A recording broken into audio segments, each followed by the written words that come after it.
Coming up live at 7, we're following 2 breaking stories right now.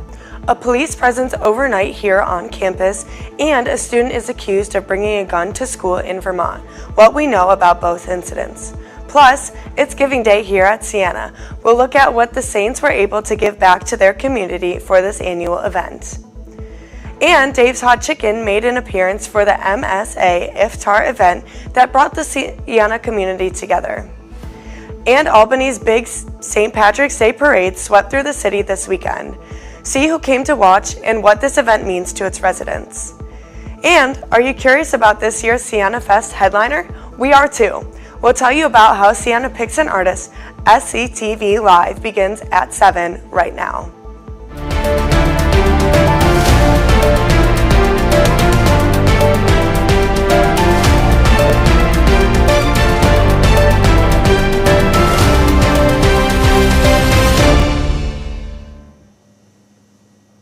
Good evening. Thanks for joining us. I'm Nicolette Cash. We begin this evening with breaking news just into our newsroom. Police in Vermont say a student brought in an unloaded 9mm handgun to school. Fortunately, no one was hurt. We're told this happened at Powell Knoll Elementary School earlier today. Police say the student also brought 67 rounds of ammunition and posted about bringing the weapon to school. The students who saw the social media message reported it to school faculty. The teachers followed school safety procedures and were able to remove the student from class and take the weapon away. We're also learning about a police presence here at Siena last night. We're currently working to learn more. We've reached out to Colony Police and Public Safety. We will update you when we have more information. Today is Giving Day at Siena College. The Saints got to give back to their community, and Siena returned the favor. On this warm and sunny day, Niagara Plaza had many booths for the students to stop by. They got to write thank you notes to donors and bring home free t-shirts. Also at the plaza, a raffle for the chance to win free tickets to Siena Fest. Giving Day also had the students soaking up the sun at the outdoor tables, which have recently been placed back in the square. Stop by the SSU on Wednesdays during free period for future offers brought by the school. The Muslim Student Association held their Suhoor event yesterday morning. This event took place at the Damiata Cross Cultural Center at 5 a.m. This was a chance for students to get their morning fuel before going to class. This event included free food and quality time to spend with friends. Yesterday in the SSU, the MSA also held an event for Iftar. This is a chance for all students to eat their sunset meal during Ramadan. On this week's menu was Dave's Hot Chicken, giving the students a chance to eat dinner with their friends, also celebrating Ramadan. There was plenty of free Palestine merch for people to choose from. The room was packed with well-fed students and no chicken was left over. During this time, we have a big turnout, and I feel like it's just like a great way for people who don't really know each other. It facilitates helping to make friendships. We do cater mainly towards Muslim students, all students, all faiths. Every student on campus is welcome to these events, and I think that's why Dave's one of our biggest events, because low-key everyone loves Dave. Yeah. The MSA will be holding events just like these all throughout Ramadan. Follow their Instagram at Siena MSA for any upcoming events and reminders. And the dancing continues. So did practice for Mr. Siena. The boys gathered Sunday night at the MAC to prepare for another round of rehearsals, of working hard on their choreography. Also accompanying them were students preparing for the Mr. Siena button sale, coming up on March 25th at the SSU.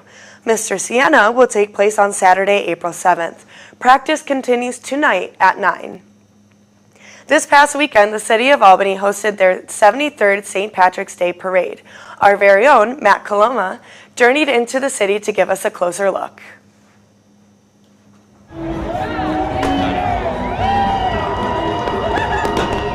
After starting in 1950, the Albany St. Patrick's Day Parade has become one of the city's most beloved traditions, bringing thousands of spectators to Central Ave. And I'm here at the St. Patrick's Day Parade, where you can see just behind me, the festivities are underway. The parade is a time for people to get in touch with Irish culture, enjoy a drink or two, and celebrate the community. So far, to have a great time, to enjoy ourselves and take in the culture of what we have around us. Outfit's awesome. Can you tell me a little bit about what went into planning it? So I've been wearing the kilt now for the past 15 years every St. Patrick's Day, so luckily the planning aspect is totally out. It's just as soon as I wake up at St. Patrick's Day, we know what we're going to wear. And then the next step is just adjusting to what the weather's going to be, wear that, and then after that knowing you're going to have a great time. But what does this parade represent for the city? And what kind of light does this event shed on Albany? I really appreciate it. It brings a lot of different people that usually don't come to Albany, and they really get to, see it's not just what you see on the news. It's real positive sometimes. We have friends that live out here, out in Troy, so we came out in Albany. They said that this parade is one hell of a time, so we came out here to experience exactly that. To just bringing different people together. We're all learning about each other, and that's really important, The only reason that people don't like other people is they don't know about it. Community strengthened by the color green and the sound of bagpipes. For SCTV, I'm Matt Coloma.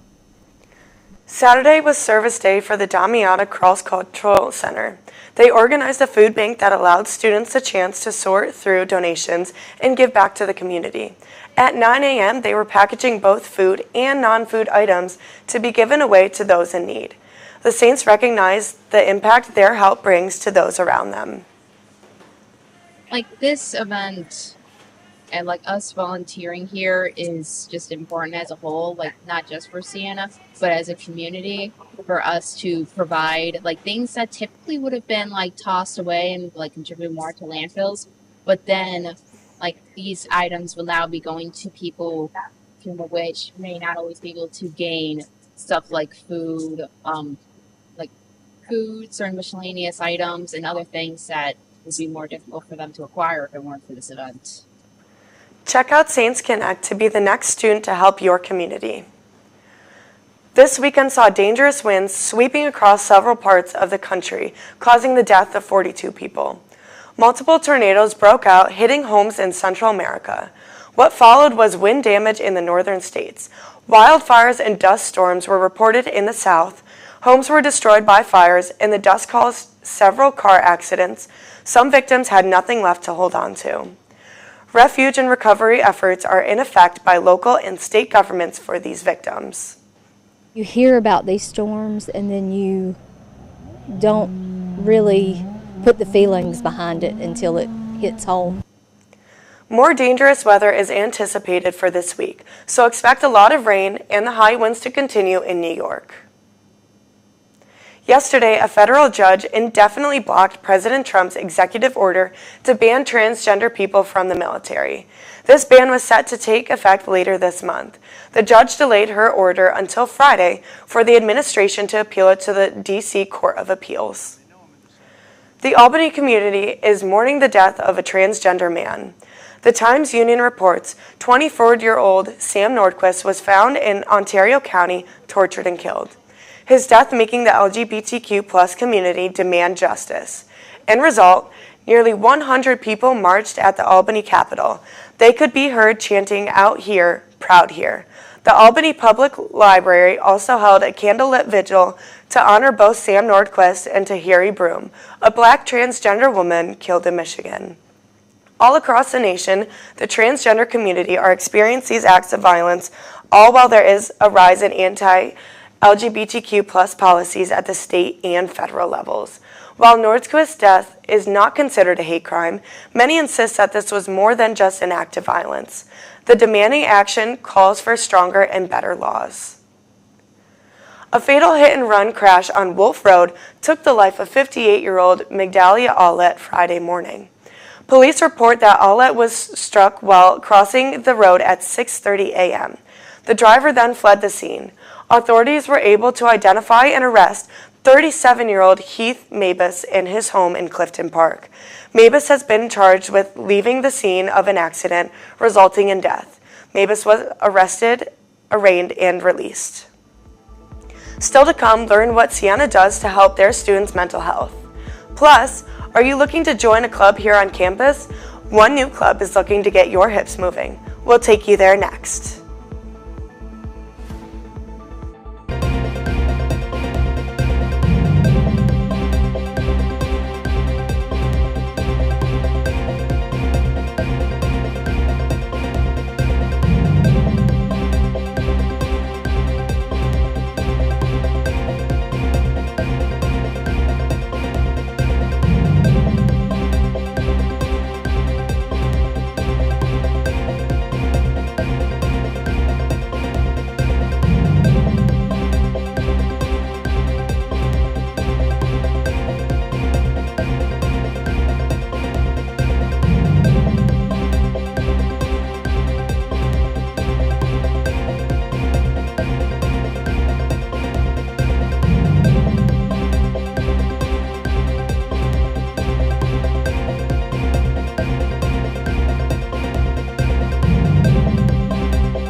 The Class of 2027 Council held a self-care event involving quite the giveaway.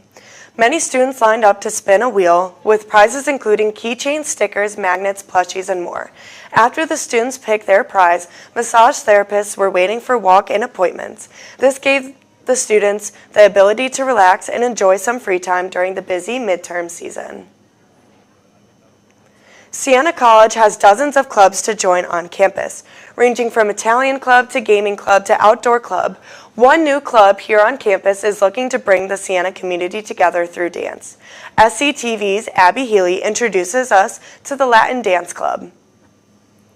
A group of Siena College students have started a Latin dancing club in an effort to promote more diversity and inclusion. The three friends who launched this club love Spanish songs and dances and wanted to create a safe space at Siena for other students sharing the same interests. The club will help bring awareness to the rich cultural history of Latin dancing and will be able to include anybody who is interested in learning more. This energetic and expressive movement is sure to draw people's attention in current and upcoming semesters. Tonight, SCTV spoke with the president of Latin Dancing Club, Sofia Lopez, about why this club is important for her and others. I wanted to start this club because with my friends and I, we love all these Spanish songs, bachata, salsa, merengue, and all this stuff. And I wanted to create a safe space where we can all come together and learn dances and learn more about our culture. I think it brings more diversity by creating more awareness about these cultural dances. People who have similar interests will come in and feel safe to explore their interests in these dances and learn more. This new club is now open for all students to come participate and freely express themselves. Reporting for SCTV, I'm Abby Healy, back to you. A brand new Irish pub opened up in downtown Troy. The Hub Brick Oven and Bar is now bringing Irish culture and hospitality to 28 and 4th Street. The owners, Dave and Stacy Hubbard, have restored the building while still keeping the historic charm. The restaurant is now a cozy space for a bite out and maybe a quick pint. From burgers to shareable appetizers, there is something for everyone. Plus, one big perk. Any teachers, first responders, and military members get a discount. The Hub Brick Oven and Bar is open Thursday through Sunday. Stop by to check out this new local business. On the way, Matt Coloma sits down with Flat Wounds lead singer Colin O'Hare. They will chat about the band and their upcoming single. Plus, a look at what former Environmental Protection Agency leaders think of the agency's current cut on research and regulations.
Welcome back. The Capital Region has always had a great selection of live music, from venues like Empire Live and the Fuse Box in downtown Albany, and just across the Hudson, the Hangar in Troy. Today, I'm joined by Colin O'Hare, the front man of Flat Wounds. Colin, thanks for joining us. Dude, thanks for having me, man. All right, to start things off, you guys describe yourself as a hardcore grunge band, so I don't want to, describe the band for you. So if you could just do us the pleasure of letting us know what you guys are all about. Yeah, well, I guess we've kind of stepped away from labels as a whole. We're kind of just more like, we make rock music, We don't like to put genres on things because then it kind of puts us in a box, So we try to keep it light with that now. But yeah, rock music, rock band. Awesome. Heavy or hard rock, right? Yeah. That's awesome. Whatever awesome. works for you. So when did this all start? Like the name Flat Wounds first, super unique. And when did this all start? When did the band come together and how did it happen? This started like a little over 2 years ago now. It was 2 years in December. And Flat Wounds as a name was a mistake. Because I thought Flat Wound Strings was pronounced Flat Wounds. That's what I thought. Yeah. And I guess I just wasn't educated enough on the subject. And I was like, yeah, it's Flat Wounds. That's cool. No, but it just stuck. Now we just keep it. Awesome. It's funny. Yeah, because when I see your name, I think of the bass string immediately. Yeah, right? Yeah, right. So did everyone else. Yeah, so I see in your Instagram bio, you guys got Wounds. Yeah. O-O-N-D-S, right? We try to save face. Yeah. So take us through your songwriting process. I know a lot of bands have those, like, sit down, we're going to write today, guys. Or are you guys more of that band, like you guys just get together for practice and then you kind of improv on something and you're like, that sounded kind of cool? And so just give us some insight on that. Yeah, that's kind of more how it goes. It's very free form. Like, we don't really have like a set plan. I feel like anytime we've tried to make a plan to write, it never works out. It kind of just has to like flow. Right. You know what I'm saying? So yeah, it's very just loose. Loose, just get together, play some music, right? So you guys have a show coming up the 28th, right? In Troy, the Hangar in Troy. Yes, we do. So you guys also have a single coming out, I hear, if I'm on the same day. So can you tell us, like, what's it called? It's called Drenched. we're really excited for it. This one has been like, we wrote it so long ago, and it's like it's finally coming out now. So yeah, we're just really excited to have it out. It's been mixed and mastered by Brian Robbins, and that's, you know, someone we're honored to work with. So we're just really excited for it. And have you guys been playing that song for like a while now, or has it just kind of been in the vault? Like, we've been playing it for a minute now, and we're just happy to get it out. Right, yeah, that's cool, finally getting something recorded. Yeah. So when finding venues, like, what's the process there? Like, you guys play at Empire Live. Have you guys played Empire Live? Underground. Underground, okay, Yeah. cool, cool. We mostly just get asked to play. I mean, sometimes we book our own shows and stuff like that, like locally, but most of the time people just ask us like, hey, you guys are cool, you want to play? And we're like, yeah, sure. Awesome. Whatever. Thank you so much. Well, if you want to watch this full interview after the show, you'll be able to find it on the Siena College Communications YouTube channel. You can also find the interview on the SCTV Instagram page at sienacollege.tv. Make sure you follow and subscribe while you're there. Still to come, Siena Sports on SCTV. Hunter DePace and Samuel Felice take us to the Dog Pound. Stick Coming around. up in sports, Siena Women's Hoops is looking to make a run in the NIT. Who are they playing in the first round? Plus, opening day just around the corner, we'll take you to Japan where Shohei Ohtani put on a show for spring training. All that and more coming up on sports.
Welcome to the Dog Pound. I'm Sam Felice. And I'm Hunter DePace.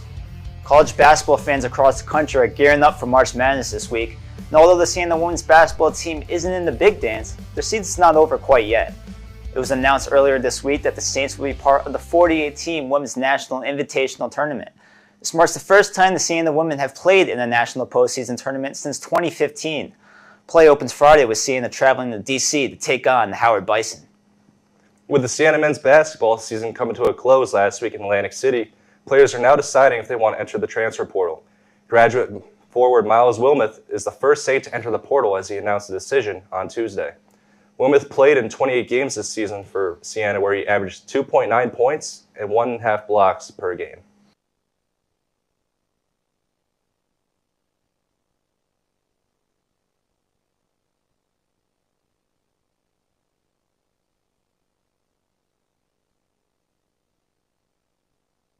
The Garden. The Knicks fell behind in the first quarter, but they climbed back in the second when Karl Anthony Towns caught on fire. Here's Josh Hart giving a shovel pass to Towns, who drains the deep three. A couple of minutes later, Hart gives it to Towns again in the same spot.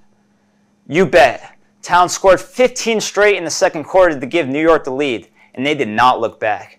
End of the third quarter now, it's a 20-point lead for the Knicks as Hart takes the three and drains it. Knicks get a blowout win over Miami, 116-95.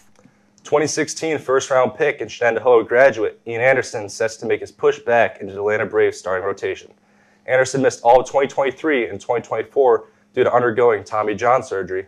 Anderson has made 5 appearances this spring, tallying 17 innings and a 2.65 ERA, but command still remains an issue. The 2025 Major League Baseball season kicked off Tuesday morning as the defending champs, Los Angeles Dodgers, took on Chicago Cubs in Tokyo, Japan. 5 Japanese-born players featured in this series, including 2 who started on opening day as pitchers. The Cubs got on the board first in the second inning, but that would be their only run of the game. Both teams received impressive performances from their starting pitchers, with the Cubs' Shota Imanaga and the Dodgers' Yoshinobu Yamamoto combining for 9 innings of 1-run ball. In the top of the 5th, the Dodgers answered with 3 runs, thanks to a defensive error and RBI singles from Tommy Edman and Will Smith. That would be all they needed as the defending champs kicked off the season exactly where they left off. Ohtani's Dodgers beat the Cubs 4-1. That'll do it for sports. I'm Sam Falaise. And I'm Hunter the Pace. Nicolette, back to you. Still to come, with Siena Fest about a month away, students have been curious about who will be this year's artist. Stay with us to find out what your peers are saying.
With only 38 days till Siena Fest weekend, there has been talk around campus about who will perform in this year's concert. SCTV's Maggie Miller talks to the SEB about where they are in the process. The Saracen Student Union is home to many offices and organizations. One in particular, the Student Events Board, or SEB for short, plans several student-affiliated events, one being Siena Fest, which is a 3-day celebration to highlight the end of the semester. This is where the magic happens. Meet 2 of SEB's student organizers, Stephanie Davis and Diego Tapia, whose hard work helps to make events such as this festival engaging to their peers on campus. But when do they start planning an event to this magnitude? We get rolling till around second semester, or like a little before second semester while we're on break. So I work with festivals. I kind of oversee them a little bit, and I also work with Bella Zaccardi, and she directly looks over festivals in their organization, but they start their process about halfway through the fall semester. With Siena Fest only 38 days away and no artist announced, I asked Diego if the board had anyone picked out already to perform, and when this news would be broken to students, and he said, Yes, we have someone picked out. Yeah, you will be hearing who it is soon. Who do you want to see at Siena Fest? If I had to pick anyone, I'd probably say Small Pools. Maybe Post Malone. I want to see Rascal Flatts. Brian Kelly. For Sabrina Carpenter. Be sure to stay on the lookout for more SEB events and updates about the 2025 Siena Fest artist. Reporting for SCTV, I'm Maggie Miller. Matt and Nicolette, back to you. Who do you think? I mean, the Rascal Flatts shout. That's oh my crazy. gosh, I mean, that would be so wild. exciting. That would be wild. I doubt it. I'm thinking someone a little smaller, maybe like a Robert Lester Folsom. He's a really small artist. Like, Yeah. get him in. You know, that'd be really cool. Post Malone and Sabrina Carpenter. I feel like they would be so awesome, but they might just be a little too big for Siena College. Maybe Sabrina Carpenter like 2 or 3 years ago or so, but I don't know. I'm also like country. I'm a big country music Country fan. fans are Rascal Flatts. So like There we go. Rascal Flatts would be awesome. Like maybe even like Bailey Zimmerman in there, Okay. little Morgan Wallen. Luke I know Combs. he's huge. Luke Combs. Yes. Yes, Yeah. please. And that will do it for SCTV Live at 7. follow us on Instagram at sienacollege.tv, or you can find us here on the Siena College Communications Program YouTube page. Have a great night.